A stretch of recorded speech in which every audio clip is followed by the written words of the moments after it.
કેન્દ્ર અને રાજ્ય સરકારના નેતૃત્વમાં દેશ અને પ્રદેશમાં થયેલા વિકાસ કાર્યો અને સુશાસનના 12 વર્ષ પૂર્ણ થવાના અવસરે અમરેલીના શાંતાબા જનરલ હોસ્પિટલ ઓડિટોરિયમ ખાતે વિકસિત ભારત સંકલ્પ સંમેલનનું આયોજન કરાયું હતું। કાર્યક્રમમાં મુખ્ય વક્તા તરીકે અમરેલીના ધારાસભ્ય કૌશિક વેકરિયા અને પૂર્વ કેબિનેટ મંત્રી જીતુ વાઘાણી ઉપસ્થિત રહ્યા હતા।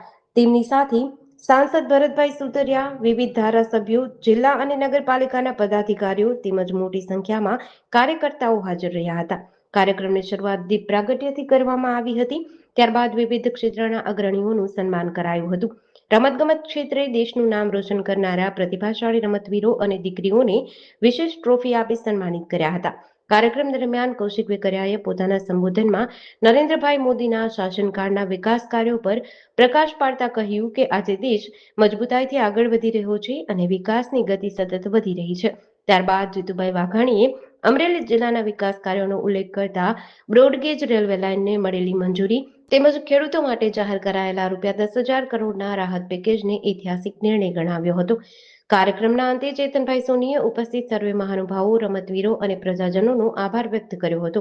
વિકાસના સીમાચિહ્નિત કામો એ માત્ર શોકેસ નથી, દેશની જનતાએ જવાબદારી આપી છે ત્યારે આ હિસાબ આપવાની વાત એ હંમેશા ભારતીય જનતા પાર્ટી કરી શકે। સમગ્ર દેશમાંથી દેવેજી, અમિતભાઈ શાહ, માનીય ભૂપેન્દ્રભાઈ પટેલ, જગદીશભાઈ વિશ્વકર્મા રાજ્યમાં એમના નેતૃત્વમાં મારા પાર્ટીના લાખો કાર્યકર્તાઓ એ સમાજ સેવાના વિવિધ કામમાં જોડાણા છે।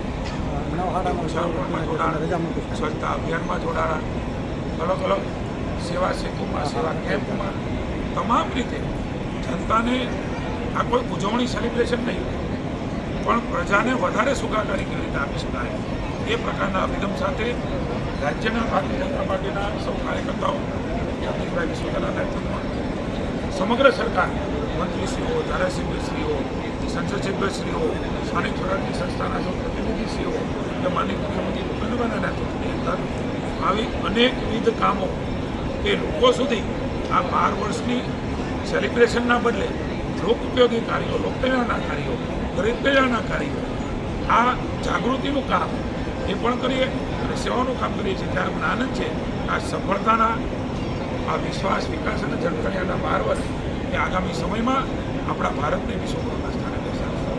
જેડીસી ન્યૂઝ સાથે મૌલિક દોશી, અમરેલી।